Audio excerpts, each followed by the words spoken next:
guys, kali ini di Bredel Dashboard aku akan membagikan insight. Insightnya ini aku dapatkan dari salah satu klien aku yang mengiklankan di niche properti. Lebih tepatnya adalah properti yang menjual produknya berupa perumahan dan juga properti yang menjadi produk investasi. Ya, misal kayak jual villa ataupun jual kos-kosan, misal seperti itu. Nah, insight-nya ini sudah aku bagi menjadi 4 bagian. Yang 4 bagian tersebut itu yang pertama adalah konten iklan. Konten iklan di sini nanti kalian akan mendapatkan insight berupa konten iklan yang sebaiknya dibuat untuk properti itu seperti apa dan yang sebaiknya jangan dibuat itu seperti apa ataupun yang dites gitu. Terus juga yang kedua adalah cara testingnya itu seperti apa yang aku sarankan dan caranya kalian aku testing itu juga seperti apa. Lalu yang ketiga adalah tracking, masalah tracking. Karena kalau properti trackingnya tidak lengkap, maka kalian nggak ngerti lead yang beneran serius, ya itu yang mana, itu nggak tahu. Nanti kan berarti berabe laporannya mana nih konten iklan yang winning. Karena kalau sebatas lead murah doang, itu belum tentu beli. Lalu yang keempat adalah apakah CPR untuk beda properti itu bisa sama. Nah mungkin teman-teman di sini juga mengiklankan banyak properti kok harganya beda-beda, itu apakah memang seperti itu atau bisa sih disamaratakan semuanya seharusnya cost per resultnya semuanya sama. Nah itu akan aku bagikan di Bredel Dashboard terbaru kali ini. Ingat, klien aku ini harus membayar jutaan rupiah, tapi kalian cukup simak video ini ya. Jadi nikmat mana yang kalian dustakan. Oke, langsung saja kita mulai tanpa fafifu di Bredel Dashboard terbaru kali ini.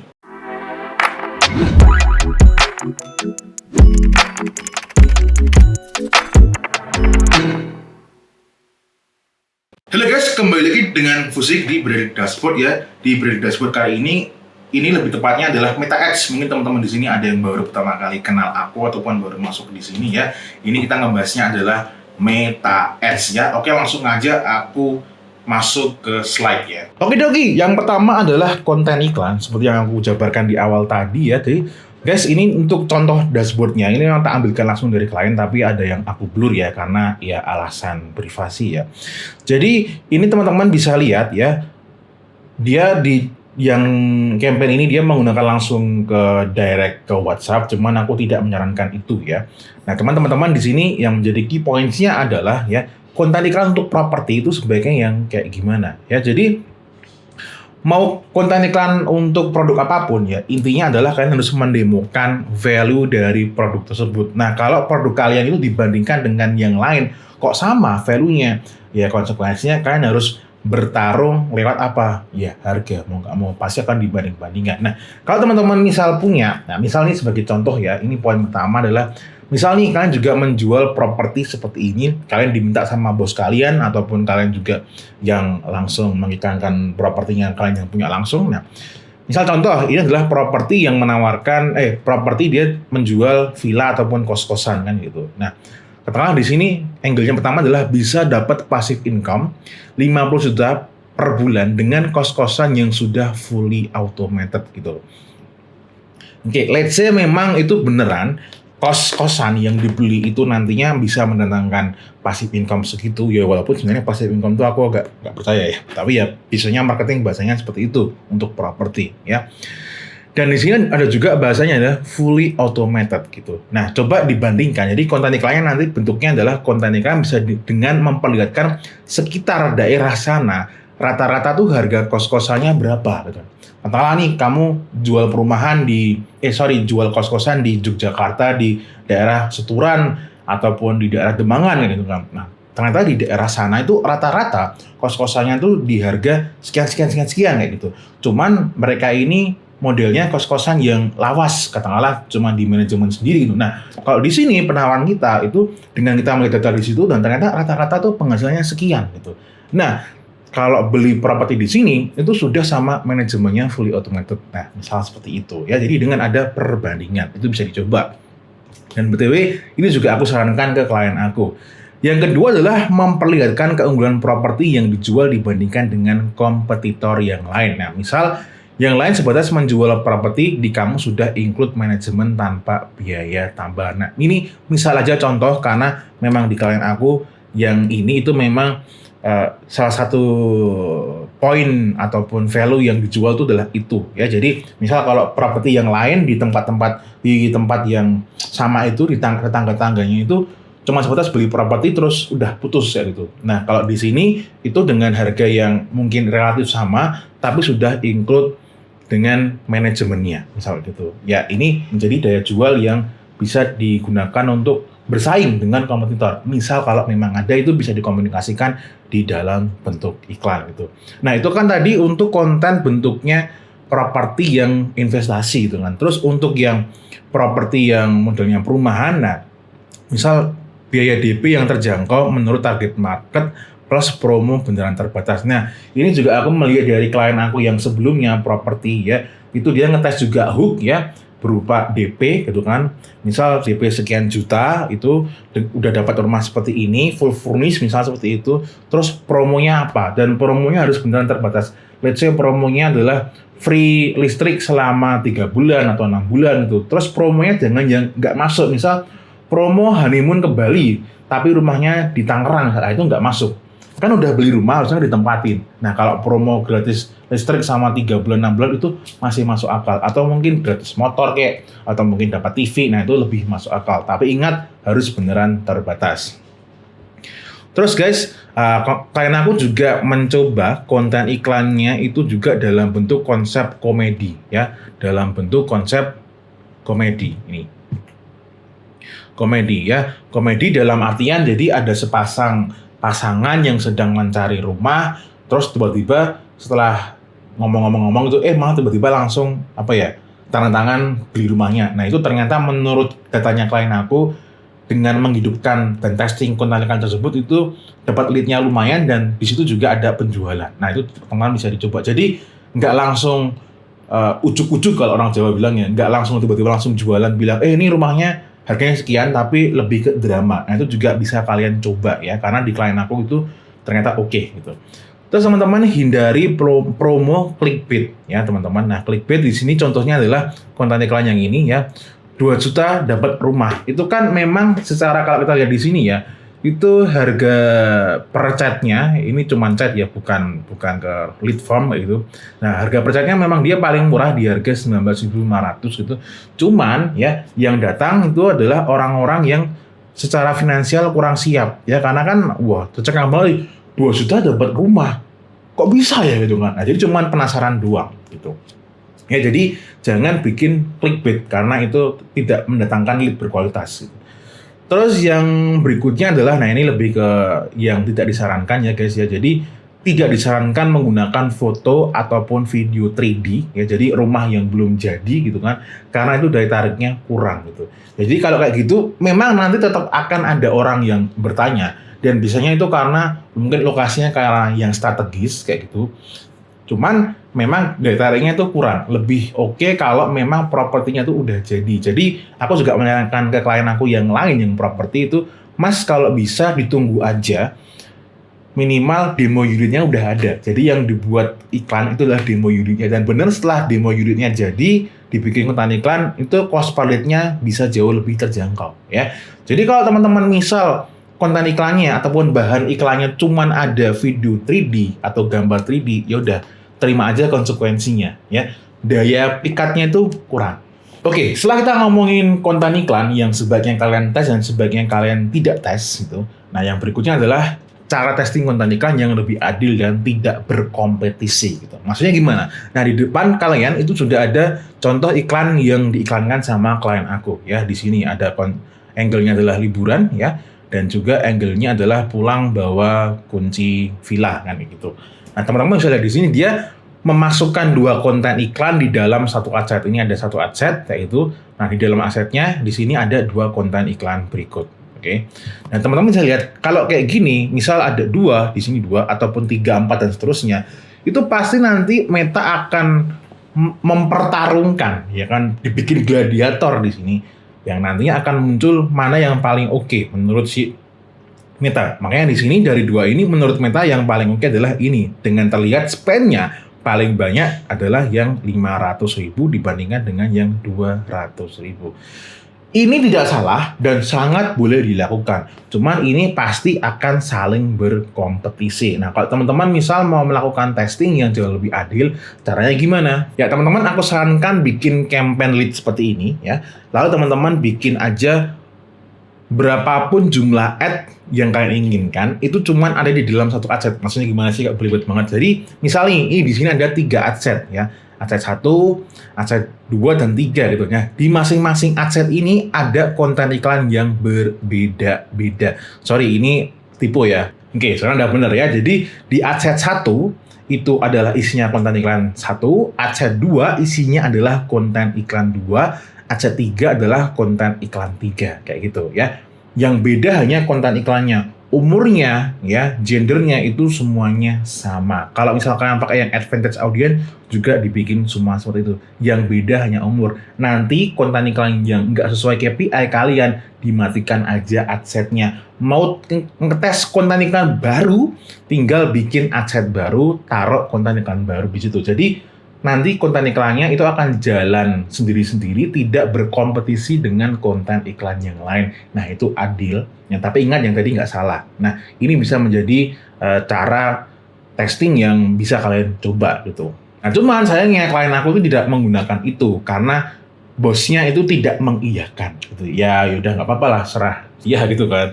Nah, terus guys, di konten iklan teman-teman aku juga sarankan untuk ngetes hook ya. Nah, hook di sini teman-teman juga bisa lihatnya jadi kayak gini ya. Kalian nanti setting aja kolomnya itu yang di video engagement gitu. Let's say ini adalah konten iklan yang sama. Ini sebagai contoh aja, cuman dia ini ngetes audiens di sini. Katakanlah ini konten iklan yang 1 ya, konten iklan yang 2 gitu. Konten iklannya sama persis, cuman bedanya di depannya adalah hooknya. Katakanlah 3 detik pertama itu nggak pakai promo, 3 detik yang berikutnya itu pakai promo. Nah, teman-teman bisa lihat ya, itu biasanya nanti di sini akan ada selisihnya. Ya, katakanlah di sini nanti 4.500, di sini 4.200. Berarti yang nonton sampai 25% lebih banyak. Oh, berarti gara-gara hooknya itu videonya lebih menarik kayak gitu ya. Itu bisa. Cara testingnya bisa menggunakan yang cara yang aku sarankan tadi. Lihat ini itu oke banget, lihat persenan video yang nonton. Cuman memang alangkah lebih bagusnya nanti teman-teman lihat cost per resultnya, yaitu adalah dari lead-nya minimal, atau kalau trackingnya nanti lengkap itu adalah dari yang sudah beli atau sudah janjian mau tanda tangan misalnya gitu ya. Jangan khawatir kok bisa sampai muncul pembelian itu kayak gimana, nanti bakal aku jelasin. Oke, jadi yang ketiga ini adalah sebenarnya masalah paling pelik di klien aku yang dari pertemuan pertama sampai keempat itu nggak di solve juga. Alasannya adalah karena bosnya nggak mau. Jadi kalau teman-teman itu mungkin punya bos yang agak ngeyel, ya ketika dikasih saran itu kok nggak mau karena dia merasa seorang bos gitu ya, itu agak menjadi apa ya, malapetaka ya. Karena kan harusnya kan dalam satu tim itu kan saling apa ya, ngasih input gitu kan. Ya, tapi itu pembahasan lain ya. Jadi teman-teman seharusnya teman-teman nanti kalaupun teman-teman itu kan kalau properti itu kan berarti kalian itu mengiklankannya adalah goalnya adalah mencari lead, tapi sebenarnya goal paling ujungnya adalah ya orang beli properti kan gitu. Dan itu bisa terjadi di mungkin di sebulan kemudian, 2 bulan, 3 bulan, bahkan sampai 6 bulan gitu kan. Oke, jadi teman-teman kalau pada umumnya kalian bisa lihat ya, biasanya kalau properti itu mentok iklannya cuma kayak gini doang kan, cost per lead-nya. Entah ini langsung ke WhatsApp ataupun pakai lead form seperti itu ya. Nah, cuman permasalahannya adalah kayak gini itu belum tentu yang katakanlah yang 5.000 ini ya, yang 5.000 ini itu yang beli dari sini, lebih banyak yang di sini. Itu belum tentu. Bisa aja yang di 9.000 ini, 9.500 ini, itu ternyata yang beli lebih banyak. Bisa terjadi. Nah, terus solusinya apa? Jadi solusinya teman-teman adalah, teman-teman harus punya suatu software ya, third party untuk tracking conversion di WhatsApp. Di sini aku tidak menyebutkan merek satupun. Teman-teman mau pakai apapun itu boleh ya. Kecuali ada yang sponsoring video ini aku nyebut ya. Ya teman-teman boleh pakai apapun, boleh. Jadi nanti let's say teman-teman itu, ya ini kan contoh orang iklan ini ya, CTWA, BKW kalian. Jadi ini yang klik CTWA, terus ini yang beneran menjadi masuk ke WhatsApp gitu kan. Nah terus ini yang beneran beli gitu kan. Nah teman-teman, jadi teman-teman nanti bisa lihat, oh ternyata yang dapat dari lead sekian itu dapat pembelian sekian. Ini contoh aja di sini ya. Bisa lihat teman-teman di sini yang cost per CTWA-nya ya, baru ngeklik di landing page yang panjang lebar itu ada tombol WA-nya. Ini yang paling murah yang di sini ya. Yang di sini. Ini sama inilah ya. Dua ini. Cost per purchase-nya itu malah tinggi, 122.000. Ini juga. Justru yang cost per purchase-nya itu paling terjangkau itu yang ada di sini. Yang cost WA-nya itu harganya 12.000. Nah, ya jadi lead murah belum tentu closing-nya itu yang paling oke. Nah, itu kan. Jadi teman-teman, kalau teman-teman nanti sudah memikirkan mau pakai ini, yang mana klien itu malah nggak mau karena bosnya yang nggak mau. Sebenarnya klien aku mau sih, bosnya yang nggak mau gitu kan. Teman-teman, nanti aku sarankan menggunakan urutan pixel yang seperti ini. Jadi teman-teman nanti di halaman landing page-nya yang klik ke WhatsApp-nya, ya itu jadi kontak namanya. Oke, ya. Terus yang beneran masuk ke WhatsApp-nya sales-nya itu menjadi lead. Oke. Kalau teman-teman pakai form berarti ya langsung ke sini ya, nggak perlu ke sini. Terus nanti kalau ada klien ya yang fix nih mau schedule jadwal untuk lihat propertinya gitu, oke, berarti pixelnya nanti schedule. Ini ada teman-teman kalau mau ngerti setiap fungsi pixel itu apa, itu kalian search aja di Google Meta Ads Standard Events, nanti akan muncul seperti ini ya. Terus nanti ini ada pixel juga tanda tangan. Nah, tanda tangan di sini teman-teman ini tak kosongin karena memang di sini itu pixelnya bisa menggunakan checkout, itu bisa, cuman memang agak aneh tapi nggak ada pilihan yang lain ya. Jadi ini tak tulisin aja checkout ya. Checkout karena nggak ada yang lain untuk properti ya. Checkout gitu. Terus yang berikutnya adalah terakhir adalah bayar ya. Bayar berarti pixelnya apa? Ya pixelnya berarti di sini adalah purchase ya. Bayar di sini mungkin dia bisa DP gitu kan ya. Intinya dia sudah mengeluarkan duit transaksi lah gitu. Nah itu purchase seperti ini. Nah ini nanti maaf, ini nanti akan muncul di mana? Akan muncul di sini guys ya. Oke ya. Dengan kalian nanti trackingnya itu lengkap ya. Jadi nanti antara bos dan advertiser ya, kalau kalian misal posisinya seperti itu tuh berdebatnya menjadi berkurang karena lihat data yang real. Beda kayak klienku yang tadi, itu tiap harinya bahkan debat terus. Kenapa? Ya karena nggak jelas ya, yang beneran serius tuh yang mana, yang beneran beli itu yang mana. Nah, kalau kayak gini teman-teman tahu, oh ternyata yang nyampe schedule itu adalah konten iklan yang kayak gini, yang ini gitu. Oh, yang beneran beli itu yang konten iklan ini, gitu ya. Oke, last but not least, apakah CPR untuk beda properti bisa sama? Kalau aku menjawab iya, berarti aku gila. Jawabannya adalah tidak bisa sama. Loh, kenapa mas? Karena yang namanya beda properti, beda produk, sudah pasti beda respon marketnya. Ya, bahkan nanti properti A di lokasi katakanlah Tangerang, satunya di Jakarta, satunya mungkin di kota, satunya di pinggiran kota, satunya di kabupaten, itu sudah beda. Ya. Jadi akan sangat wajar teman-teman kalau kalian sebagai agensi ya, contoh aja ini ya. Ini adalah kedua dashboard ini menunjukkan properti yang berbeda. Di sini cost per lead-nya adalah di angka 9.000-an, 5.000, rata-ratanya 6.900. Di sini ya, itu harganya di 20.000. Nah, klien aku tuh tanya, Mas, ini kenapa kok nggak bisa ya sama seperti ini? Ya, mungkin sama seperti kalian juga. Ya jawabannya nggak bisa. Nah, seharusnya kalau teman-teman, misal kalian juga agensi kayak klien aku ini, seharusnya per katakanlah sebulan, gitu kan, ketika kalian laporan ke klien, harusnya kalian sudah bisa menjabarkan kayak gini. Oh, ternyata Bapak, Ibu, ya, properti Bapak itu respon marketnya seperti ini gitu. Jika dibandingkan dengan properti yang lain, kita sebagai agensi sudah ngetes banyak properti nih Bu. Ternyata tanggapan market untuk propertinya Bapak itu seperti ini. Nah gitu. Terus memang ya ini berapapun harganya itu bisa ditweak ya dengan ngulik konten iklan dan yang lain-lainnya. Tapi memang beda properti itu CPR-nya akan berbeda-beda. Jadi jangan halu menyamaratakan cost per lead untuk semuanya. Bahkan bikin KPI semuanya sama itu juga kurang oke gitu. Oke guys, itu ya penjabaran aku ya, insight dari pengalaman aku melayani konsultasi klien aku yang bisa kalian terapkan, dan ini juga sama juga yang aku sarankan ke klien aku yang sebelumnya juga, ini juga sama, cuman ada sedikit tweak untuk kebutuhan klien aku. Misal kalau teman-teman mau konsultasi juga seperti klien aku ini, boleh, tapi syaratnya adalah sudah bisa menjalankan iklan conversion ya, baik berupa yang lead ataupun yang sales, itu boleh ya, dan bukan benar-benar newbie yang baru belajar, karena nanti ini benar-benar konsultasi ya, bukan kayak setting atau kon dan sebagainya seperti itu.